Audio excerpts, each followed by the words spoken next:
Previously on the Trey King Show. Sheriff's deputies are looking into what led to a fatal shooting at an otherwise quiet part of Metairie. Officials say that deputies got to the complex around 5 o'clock this morning, the Gatehouse complex, after reports of gunshots. First responders found a female victim with multiple gunshot wounds who died on the scene, and neighbors in the area tell me that they woke up because of those gunshots, and it really frightened them in the middle of sleep, or some of them were just drinking their morning coffee, and this is what they woke up to. Some people that I talked to say that they thought it was a drive-by shooting or some other major shootout.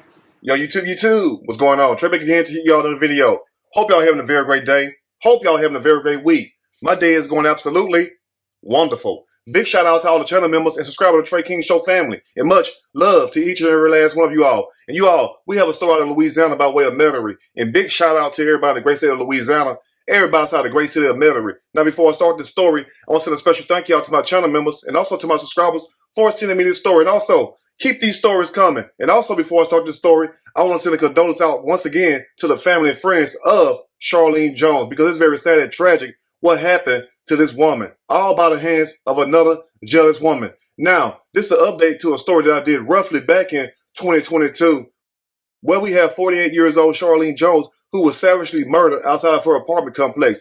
In her apartment complex go by the name of Gatehouse Apartments. And for all my people in the Metairie area, I am sure that you all know exactly what it said. Now, this is an update to that story that I have done.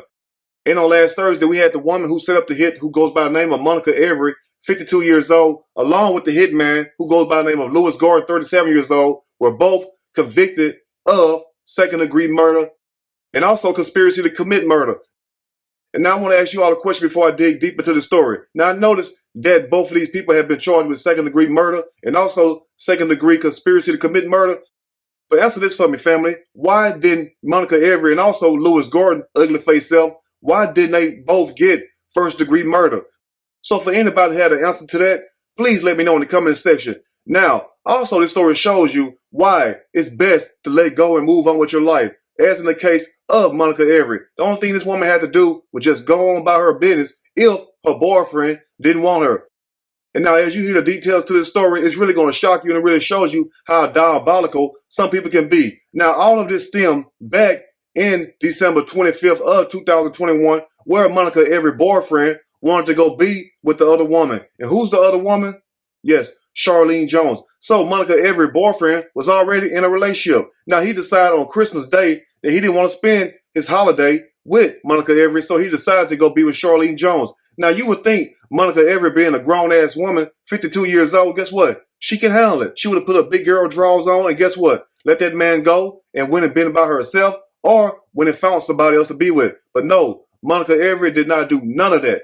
Now, the story goes also that leading up to the point where Charlene Jones was killed on January 27th, Monica Avery immediately started harassing Charlene Jones right after her boyfriend went and spent Christmas with Charlene Jones in 2021. So basically what Monica Avery did is went on a harassment campaign against Charlene Jones. Now think of the nerve of some people. Number one, you sit up here harassing me, threatening me, and then ultimately having me killed, plotting to have me killed. Now, the story goes also that Monica Avery was calling Charlene Jones, leaving harassment phone calls, and it also stated in the police report that Monica Avery got the hitman, the killer, Louis Gordon that is, to go over Charlene Jones' residence and put, guess what, family? Yes, people from New Orleans know about this. Voodoo does own this woman's car. They were trying to put voodoo on this woman. And hitman Louis Gordon wasn't even done yet, family. He also went so far as to plant a gun inside of Charlene Jones' car. Now, how in the hell he got inside this woman's car, I do not know. And that's not even the worst part, family. It gets way worse than that.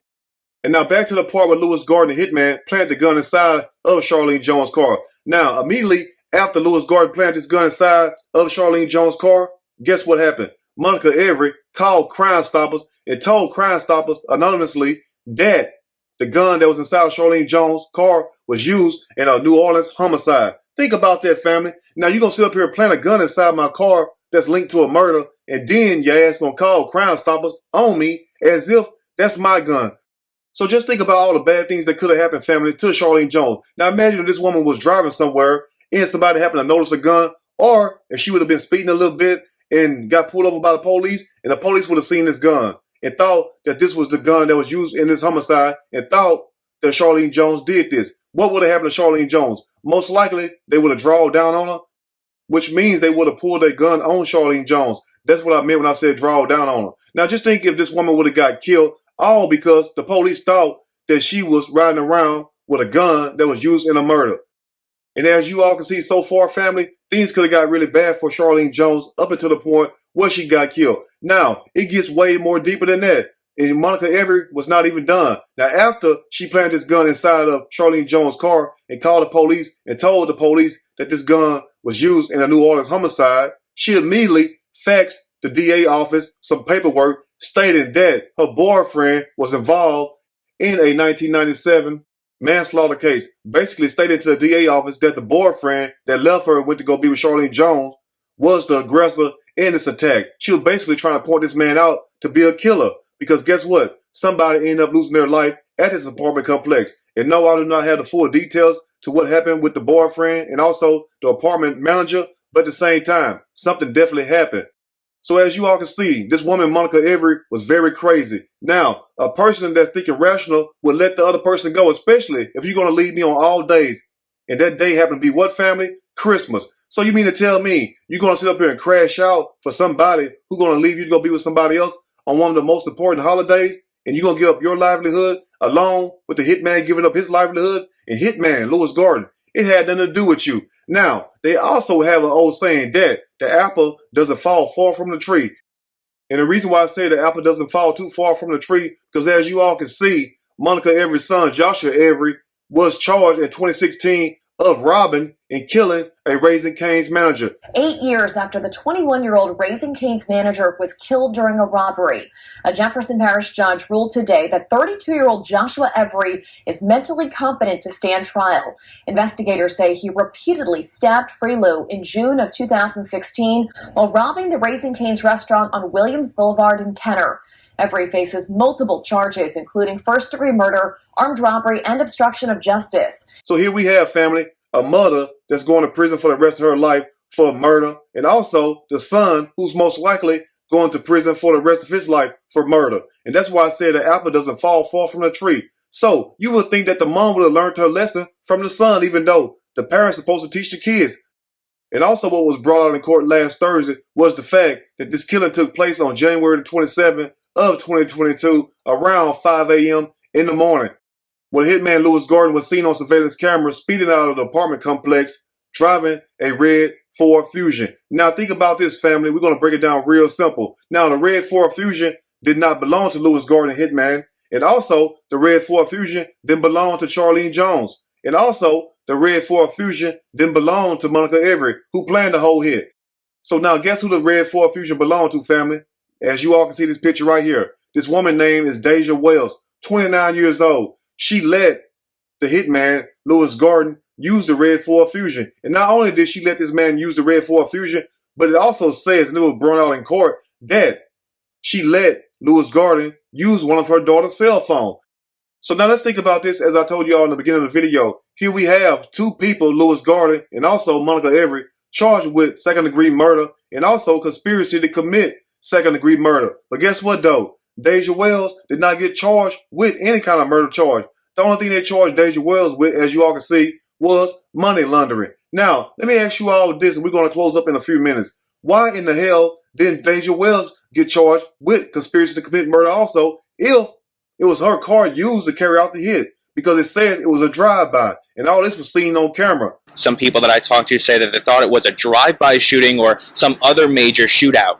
Now, think about this. What person in their white mind gonna let somebody use their car and then also get their daughter's cell phone and give to the damn killer? And immediately after this hit took place, Louis Gordon dumbass texted Monica Avery with dollar signs emojis, letting Monica Avery know that the hit took place.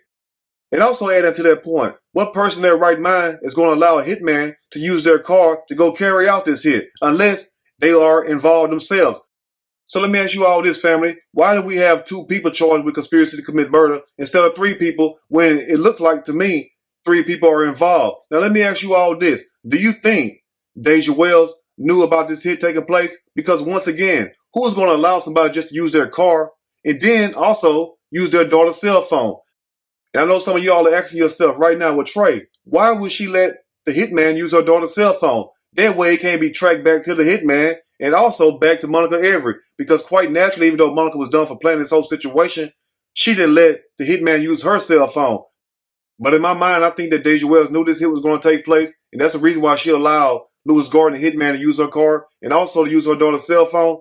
But take it from me, this is what happened when you can't let people go. Take all these stories and let them be a testament to your life.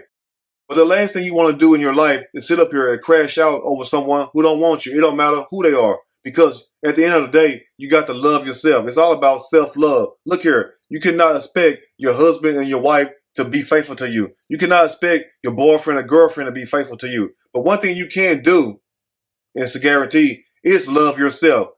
Because at the end of the day, you have to live with the choices that you made. But once again, in closing, my heart goes out to the family and friends of Charlene Jones, because it was sad how this woman lost her life. And she was on her way to work that morning. Now, the hitman only got paid $4,000. So you took somebody's life over $4,000, 5 something in the morning. And sir, if you need the money that bad, only thing you have to do is get off your ass and go to work. You ain't got to be sitting up here carrying out hits for a few $1,000s. But anyway, you all let me know what you think about this story. If there's anything I may have missed or misinformed, which is not my true intent, please let me know in the comment section, or you can email me and we can talk about it more there. If you like the video, push that like button. If you like the video, subscribe to the channel, become a channel member. Also share the video with your family and friends. Till next time, you all stay blessed, and I will see y'all soon on next Trey King Show. And guess what? I'm out.